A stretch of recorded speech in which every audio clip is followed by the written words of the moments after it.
The film starts in a prison, showing a prisoner stabbing another prisoner. He is Steve Michelson, known as the most violent and feared person in that prison. He had been in solitary confinement back and forth because he kept attacking other prisoners for no reason. He had often been warned by the guards that he was in prison to atone for his sins, not to kill other people. According to the head warden, his behavior was because he was always alone and rarely socialized with other prisoners. To help Steve start his social life, the warden put a new prisoner in Steve's cell. The man was named Marcus. After entering the cell, Marcus looked awkward and didn't know what to do because Steve didn't want to greet him, let alone ask him to talk. The next day, Steve got a visit from his lawyer. At this meeting, his lawyer explained that his daughter had become an adult and she wanted to meet her father. She had never seen Steve in person because he had been in prison before she was born, but Steve was allowed to refuse his daughter's visit if he wasn't ready. After hearing everything his lawyer said, Steve could only remain silent. He didn't know how to respond because he hadn't interacted with other humans for a long time. That night, Marcus looked anxious and scared when he heard other inmates threatening to harm him. As a new inmate, this made him anxious all the time. The next day, Steve brought Marcus hot tea without saying a word. The young man accepted the drink while being confused by Steve's strange behavior. During lunchtime, Steve looked restless alone in his room when two inmates who were gang members in the prison came to threaten Marcus. Apparently, Marcus was someone's cousin who owed their leader some money. On the other hand, Steve, who was contemplating, felt disturbed by the presence of the two of them, so he threatened them.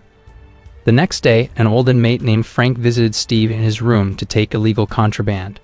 Frank told him that Marcus might be targeted by all the gang members that he threatened yesterday, but Steve didn't care about it as he just wanted to live alone in prison without anyone's interference. He was ready to kill anyone who tried to bother him. The next day, Marcus was shocked because he was woken up by the warden. Seeing that, Steve thought Marcus most likely wouldn't survive more than 2 years in prison because he was too weak. He then advised Marcus to choose between being an exemplary person or violent like him if he wanted to survive in prison. For him, there were two types of inmates. One was those who became an exemplary inmate who would eventually get their sentence lightened, or the brutal ones like him who most likely would never leave the prison. After that, he told Marcus the rules in their cell. He wanted them to respect each other's privacy, and if Marcus dared against him, he would not hesitate to beat him up. That night, Marcus was trying not to defecate because Steve told him not to do it when he was in the cell because he considered it impolite. His only choice was to look for another toilet or endure it until Steve left the cell the next morning. But even though he tried so hard to hold it in, he broke out in a cold sweat, then slowly defecated while Steve was sleeping. But unfortunately, Steve woke up after smelling a very bad smell, and he immediately beat Marcus when he was still doing his business. Steve then remembered his past when he stabbed a prisoner who was urinating while he was still in his cell.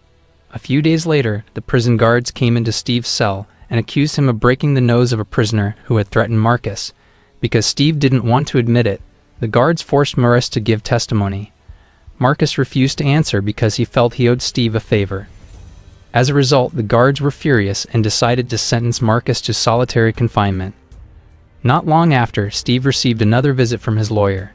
At this meeting, she explained that if Steve kept causing problems in prison, she wouldn't be able to help him anymore because every time he beat someone, the court automatically longer his sentence. But Steve didn't seem to care because he felt that the prison was a suitable place for him.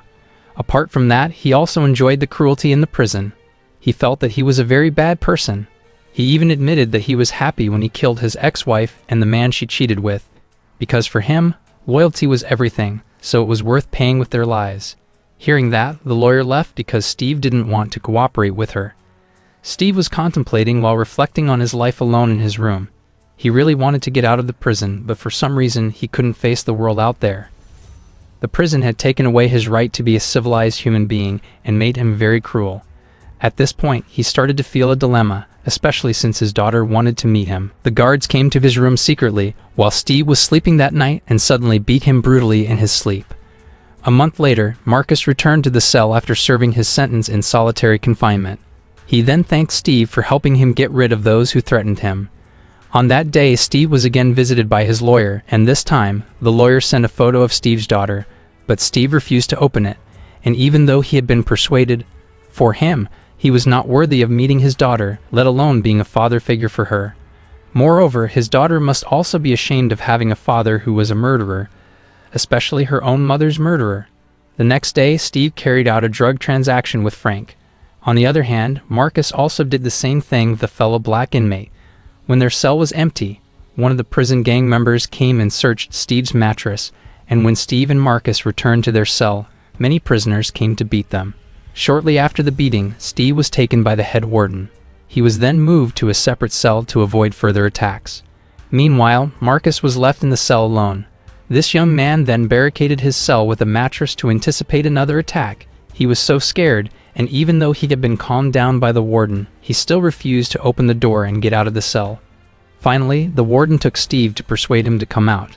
At that moment, Marcus explained that his father had a debt to the gang leader in the prison, and if he didn't pay him immediately, his life would be over. Steve said that he would make sure everything was okay, but Marcus instead intended to commit suicide. Hearing that, Steve immediately barged in to save him. Since that incident, Steve always protected Marcus, and little by little, his personality changed to become nicer. One day, Steve called Wilson, the leader of the gang in the prison, to his cell. He then asked Wilson not to bother Marcus anymore. However, because Marcus had dared to fight against his members, Wilson refused to make peace. Hearing this refusal, Steve was irritated and without any hesitation attacked Wilson. The next day, Frank asked why Steve was protecting Marcus, and Steve reasoned that he wanted to save Marcus so he wouldn't be like him. He just wanted to save Marcus from the cruelty of prison. Frank said that the one in danger was not Marcus, but Steve because he had injured Wilson. Steve said he was not afraid. In fact, he could carry out brutal and cruel acts without the slightest guilt because he believed that people like him deserved to be in prison. At night, while looking in the mirror, Steve remembered his childhood when he was still at school. He saw some children kick a rabbit until it died while laughing as if they didn't feel the guilt. It made Steve furious, and that feeling came back when he caught his wife cheating on him. Steve then hallucinated and saw himself as a child, who then asked if he really wanted to meet with his daughter, but the old Steve said that he was afraid that he would only cause harm to his daughter. A few days later, Marcus confided in Steve that he was depressed and anxious. He always felt threatened both inside and outside the cell. He said that the only way for him to be free from his suffering was to die, but Steve didn't like a weak mentality like that because life in prison was indeed really hard, and he had to be strong instead of giving up on the situation. That day, Steve met with his lawyer again. He then told his lawyer about his recent fears. He was afraid that if he met his daughter, he would be a bad influence on her. Apart from that, he also didn't understand why his daughter wanted to meet her own mother's murderer. After that meeting, Steve hallucinated again and met his younger brother, who told him that the only way for him to get out of prison was to die because everyone hated him so much that even his mother didn't want to visit him all this time. Steve, who felt pressured by the image of his younger brother, became angry. He felt that there was nothing wrong with being hated by other people. In the following days, Steve was seen busying himself in prison by exercising while thinking about meeting his daughter. Meanwhile, Marcus was approached by one of the gang members who threatened him the other day. He was forced to call his family to immediately pay the debt because otherwise he would hurt him, but Marcus refused, so he was threatened. The man said that he had no other choice but to obey. Marcus then pretended to comply with his request, and when he saw an opportunity, he attacked the man. The next day, when Marcus was making his bed, Steve said that it would have been better if Marcus killed the gang member who threatened him yesterday. The situation would have been even more difficult for Marcus since all the gang members were waiting for the opportunity to kill him. Marcus said he realized that he had no other choice. He thought it would be better to die than be a burden on his family. Finally, Steve told Marcus to behave well and follow prison rules if he wanted to be safe. Apart from that, he also had to be prepared if something happened.